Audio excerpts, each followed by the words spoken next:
हमारे साथ मौजूद है बीजेपी युवा मोर्चा के कुछ कार्यकर्ता, तो आइए हम इनसे भी बातचीत करते हैं और जानते हैं ये कैसे देखते हैं आज के इस विलय दिवस को। जी सर, क्या कहना चाहेंगे आप आज के इस विलय दिवस पे?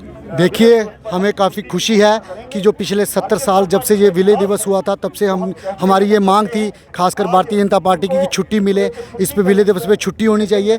तो इस बात को मानते हुए जब से 370-35 से टूटा, उसके बाद ये हमारी पहली छुट्टी है विलय दिवस पे। और आपको ये हम बता दें कि ये जो एक खुशी है, आपने देखा होगा जैसे तिरंगा रैली निकाली है, ये एकमात्र मैसेज है उन लोगों को जिन्होंने बोला था कि तिरंगा उठाने वाला कोई नहीं होगा या तिरंगा की वजह से हमें नुकसान हुआ है।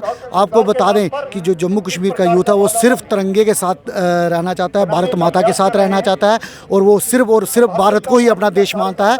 जो लोग पाकिस्तान और चाइना की बात करते हैं, वो आपने देखा होगा कि उनकी मानसिकता यही है कि हम किसी न किसी जम्मू और कश्मीर को तोड़ के उस पर फिर से राजनीति चमकाएं, लेकिन वो राजनीति अब नहीं चलने वाली। आपको ये साफ मैसेज दे दें कि ये यूथ सिर्फ और सिर्फ भारत के साथ रहना चाहता है। जैसे कि भारत की शान है हमारा तिरंगा, लेकिन कुछ दिन पहले जो महबूबा मुफ्ती का बयान आया था तिरंगे को लेकर, काफ़ी अपमान किया था, इस बारे में आपका क्या कहना है? वही मैं कहना चाहता हूँ ना, ये पिछले 70 सालों से पहले कांग्रेस थी, एनसी और अब पीडीपी, ये सब मिलके यही एजेंडा चलाते हैं कि हम भारत से उन लोगों को अलग बताएं, यूथ को भड़काएं। ये सिर्फ आपने 3-4 दिन से देखा होगा, कहीं ना कहीं कोई यूथ, देखिए आपको हम सीधे बता दें, जो भारत माता की जय बोलेगा, भारत माता का तिरंगा उठाएगा, वो जम्मू का कोई भी एक्टिविस्ट हो, कोई भी पार्टी से हो, हम उसके साथ खड़े हैं। क्यों? क्योंकि हमारे लिए सबसे पहले देश प्रिय है, देश से ऊपर हमारे लिए कुछ नहीं है। अगर वो किसी भी पार्टी का हो, किसी भी सोशल एक्टिविस्ट हो, अगर वो भारत माता की जय बोलेगा, हमसे इससे ज़्यादा हमें उनसे कोई डिमांड नहीं है। तो इसलिए आपको बता दें कि पिछले 3 दिन से आपने देखा होगा कि महबूबा मुफ्ती के दफ्तरों में, आप भी न्यूज़ में हैं, आपको देखा होगा कि न्यूज़ आती रहती है। ये सिर्फ और सिर्फ एक उबाल है जो निकल रहा था। आज जो इतनी बड़ी रैली निकली है, ये एक मैसेज था उनको कि आप जितने बोलोगे कि तिरंगा उठाने वाला नहीं होगा, उससे ज़्यादा आपको और जम्मू कश्मीर के बारे में आपका क्या कहना है? गुपकार एक, मैं कह रहा हूँ, ये सिर्फ भड़काने का एक एजेंडा है उनका, क्योंकि उनके पास अब राजनीति रही नहीं। 370-35 से टूटने के बाद एक साल वो कारवां में अपने होम अरेस्ट रहे हैं, उसके बाद उनकी रणनीति, अब उनको कोई ना कोई चर्चा में रहने के लिए उन्होंने कोई विषय चाहिए था। आपने देखा होगा कि फारूक अब्दुल्ला ने थोड़े दिन पहले बयान दिया कि हमें अगर 370 वापस चाहिए तो चाइना से मिलना पड़ेगा।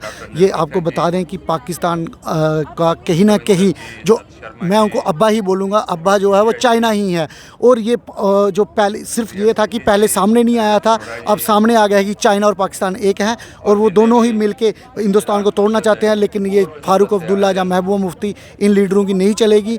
सिर्फ और सिर्फ जो है वो भारतीय जनता युवा मोर्चा के जितने कार्यकर्ता ये मैसेज देना चाहते हैं, और जम्मू कश्मीर का जितना भी यूथ है वो जो भारत के साथ रहना चाहता है, उनकी ही चलेगी। और मोदी जी की जो नीतियाँ हैं जम्मू कश्मीर को आगे ले जाने की, वही काम आएगी। आपको बता दें कि आज पुलवामा में भी तिरंगा रैली निकली है। इसका यही मैसेज है कि जम्मू ही नहीं, कश्मीर में भी युवा जो है वो भारत के साथ रहना चाहता है। अब जैसे गुपकार के बाद जम्मू डिक्लेरेशन भी फॉर्म हुआ था, तो आपका क्या कहना है जम्मू डिक्लेरेशन के बारे में? नहीं, जम्मू डिक्लेरेशन तो देखिए ना आप, कैसे उनका तो एक एजेंडा है उसके लिए कि अपनी राजनीति चमकाने के लिए। और जो जम्मू में है, जम्मू में आपको बता दें कि हमेशा आपने पिछले 1 साल में देखा होगा जब से 370-35 से टूटी है, और बीजेपी ने कहीं ना कहीं ग्रास रूट, आपको बता दें कि क्या पहले क्या होता था, एमएलए की इलेक्शन होती थी, सिर्फ एमएलए ही बन के आते थे, सरपंच पंच तो काफ़ी कम होता था। सिर्फ उनका एक एजेंडा था कि सिर्फ हमारे परिवार के लोग ही एमएलए बने और हम ही कैबिनेट मंत्री बने। आपने देखा होगा कि जब से भाजपा आई, उन्होंने पंचायती इलेक्शन कराए, फिर बीडीसी इलेक्शन कराए, अब डीडीसी इलेक्शन कराने जाती है। क्यों? क्योंकि ये सिर्फ और सिर्फ चाहती है कि जो जनता है उसके निचले स्तर तक ये लोग पहुँचे और निचले स्तर तक काम हो।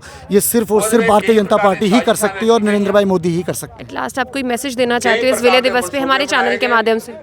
मैं आपके चैनल से माध्यम से यही कहना चाहता हूँ कि सही मायने में जो विलय दिवस है वो 26 अक्टूबर 1947 में जो हुआ था, उसकी जो डिमांड थी छुट्टी की, वो आज पूरी हुई है। और इसी तरह हम जम्मू कश्मीर का जितना भी यूथ है, मैं कहूँगा कि आज सारे लोगों को अपने घरों में दीपक जला के ये साबित करना चाहिए कि जम्मू कश्मीर भारत के साथ है। बहुत बहुत धन्यवाद आपका। ये थी हमारी आज की कवरेज विलय दिवस।